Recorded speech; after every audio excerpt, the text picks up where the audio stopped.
This is the news for March 21st, 2022, and boy, it is stacked. A lot of information, a lot of really cool stuff.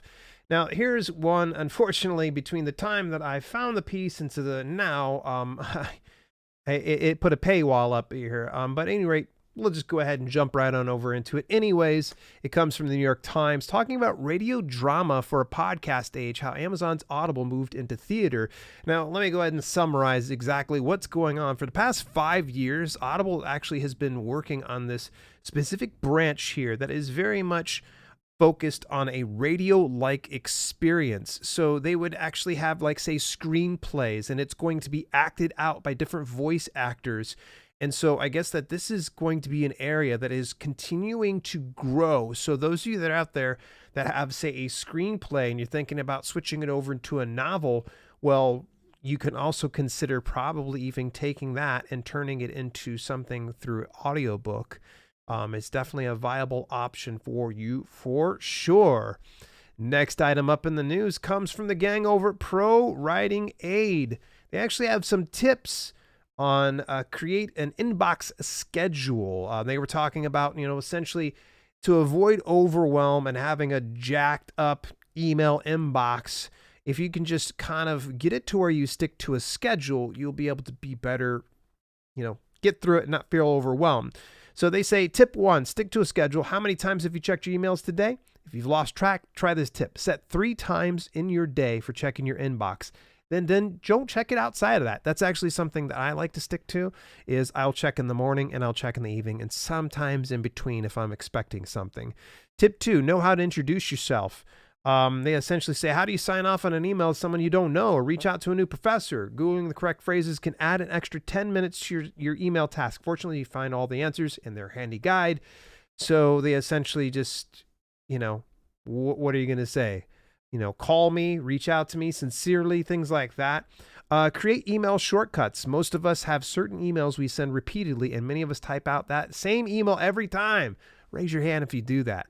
Okay, I do it quite a bit, and here's the cool thing is what I have is on notes here on Mac, I actually have boilerplate answers. So sometimes what will happen is someone will reach out to me and they've got a question about X, Y, or Z, and I'm usually happy to answer at least one question. And then after that, I will typically copy and paste something in there and saying, hey, look, why don't you join one of our communities? Because otherwise, you got to become a paid client. And most people understand that, especially when I get busy myself. So I want you to think about that as well. Is there a specific email task that you've been doing time and again? And you might as well save yourself some time. Get yourself all that stuff put into place. Let's move a little further forward. For Fictionary has dropped us another really cool webinar, and it's a continuing in that webinar series. Fiction Editing Essentials. This is seminar number 3. They're going to be talking about editing your book's scene. That is actually going to be on March 24th on a Thursday. So make sure you get yourself signed up for that. It's at a 2 p.m. Eastern Daytime thing. But I would tell you, it's Christina Stanley. She is the founder of Fictionary. She puts together these fantastic webinars. Don't expect to just get this like massive like upsell or anything else like that. It's actually really more of a workshop than it is a webinar. Of course, they want you to pick up First Editing and Fictionary, 2 of these products that are part of this webinar. But I think it's definitely worth considering and looking into. All right, moving even further forward here, the gang over at Reedsy, man, they deliver some serious 411 high-value information. This one's about book publishers to avoid and other shady author scams. Now, it's kind of a listicle that they go through, such as vanity presses pretending to be traditional publishers, and they even name a couple people in here. Woo, look out. Literary agents promising book deals, grossly overpriced self-publishing services, and so much more. If you were to kind of go through and scroll this, I don't want to spoil it for you, but it is a fantastic read. It's something that everyone needs to consider, and especially if you're new to this business and you're not very familiar with some of the pitfalls that you can run into. Reedsy's really a reputable resource. I highly recommend you go take a look at them for sure. All right, it has been 10 full years going into April that ALLi, the Alliance of Independent Authors, has been in business. and they're actually going to be celebrating with the 10th anniversary celebration. Is going to be the mini self-pub con for indie authors. People who have spoken in the past, I've spoken there: Joanna Penn, Mark Dawson, Nick Stevenson, Joel Friedlander, Jane Friedman, Mark Lefebvre, Mark Coker, so on and so forth. I don't know who's speaking at this point, but it will be on April the 16th, 2022. It's going to be free from 6 to 10 p.m. that day. I just recommend go ahead and take a look at it. It's free. Usually what they'll do is they'll upsell you on if you want future replay access and such like that. And it's no hard upsell. Hey, I talked about this in weeks past, but it is now official. BookSprout 2.0 is now live. If you're looking to build your advanced reader copy team and looking for an alternative to something like, say, StoryOrigin, you just want the ARC team feature, then you can always look at BookSprout. BookSprout 2.0 has now made a few other features when it comes to building out your ARC team. I personally have never used them, so this is not necessarily my endorsement so much as just letting you know that there are some options out there. But of course, you know, I'm going to have to come on back over to my favorite place, which is StoryOrigin, my preferred avenue, the place that I've used. And there actually is a great post here from almost quitting to hitting my first 100 plus sales day. This is by Alicia Strife, and she goes through, talks about her experience of using the StoryOrigin platform to grow her author brand. Here are just a few of her stats from StoryOrigin. 3,600 mailing list signups, 4,096 universal book link clicks, and 221,135 words tracked.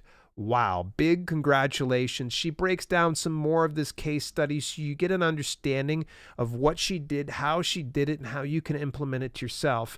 StoryOrigin's fantastic. You guys get the opportunity, please visit my affiliate link, dalelinks.com/StoryOrigin. Get yourself set up today. Alrighty, moving a little further forward, of course, we are going to go over to my preferred web hosting platform, SiteGround. Now, SiteGround is going to be running a big sale, all right? A big sale. It's their 18th birthday, which is crazy because I only discovered them over the last couple years. You can get upwards of 75% off web hosting. You get free site transfer and 3 months free site scanner as well. This is a deal starting March 22nd, SiteGround's birthday, and it's going to go all the way to the 31st. So it's going to be as of Tuesday, March 22nd. So if you're watching this on a Monday, March 21st, then chances are likely it's too soon. But nonetheless, I really highly recommend you go over to dalelinks.com/SiteGround to get your 75% off web hosting today. It is dirt stinking cheap. $4 of hosting per month on the startup plan, $6.69 for the Grow Big plan, and then my plan that I use is Go Geek, and it's for $10.69. Absolutely phenomenal. I think that's amazing. If you do not have good web hosting, I highly recommend you go over, take a look at them today. Okay, next up, actually, it's two for a deal here on this one. Lulu actually put out a post about 5 visual indicators your book is self-published. Now, a lot of people are like, well, what's the matter with being self-published? Well, there is that stigma that still sticks around. There are some authors that absolutely refuse to be self-published. They're like, ooh, it's terrible, it's horrible, but it's actually can be a good thing. However, if you aren't paying attention to these 5 visual indicators your book is self-published, then you're probably in for a world of hurt. They go ahead and they discuss everything about spine details, to the cover details, to the cover copy, as well as the front matter and the interior formatting. So these telltale signs that will let you know whether or not it looks self-published. You obviously want your books to look as professional as possible and not get it to where someone's like, ooh, this is self-published. And speaking of, this came hot off the press literally 5 minutes before I went live. Chelsea Bennett from Lulu reached out to me to let me know now Lulu launches the new e-commerce solution for direct-to-consumer book fulfillment.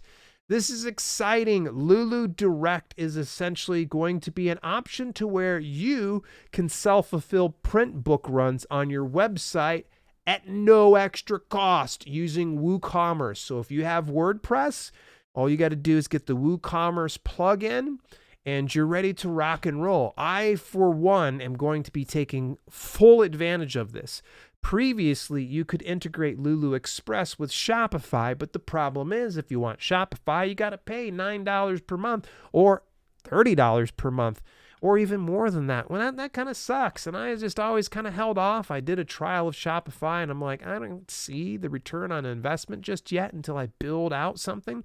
So WooCommerce is going to be that thing for you. And Lulu Direct has got you all set up.